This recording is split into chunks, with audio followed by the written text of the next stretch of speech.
Hello, I'm going to have a play with my old singer machine and the Ruffler foot. I've got the instruction book here. So here it is in position. It looks like quite the contraption, doesn't it? Let's see how it works. So there's two little marks here. There's a 5 and a 1. And the instructions are saying that if I have it on the 5, it'll do a gather or a tuck every 5th stitch. And if I do it on this one here, it'll do it every stitch. And to move it, it's quite simple. So, there we go. The instructions tell me to put the fabric under this and then feed between the two blue pieces of metal.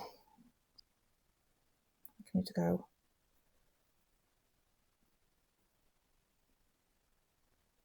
It's a bit fiddly. We'll get in.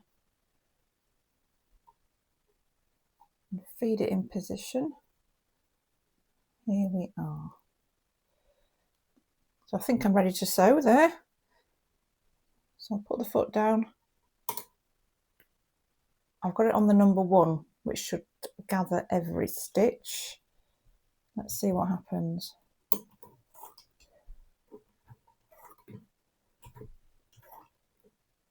Just move the machine around a bit for you to see. I can see that it's pushing the fabric every stitch, which is pretty cool. That's giving it quite a tight gather.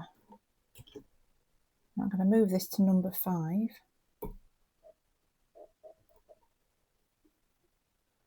Let's see how it works now. Ooh.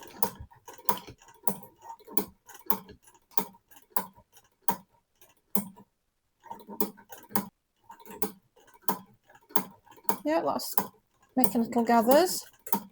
And it's actually quite easy to use. I've had this machine since I was 9 years old, and I'm a lot older than 9 years old now. And I've never ever given this a go before. Don't know why. I think I was a bit scared of it. But I shouldn't have been, because that is working really well. So that's where it was gathering every stitch, and they look quite nice, don't they? Quite neat little gathers. And then this is where it was gathering apparently every 5th, but it looks to be a bit hit and miss when it actually gathered, but still look like nice gathers. And I think I might give this a go on a project sometime. What do you think?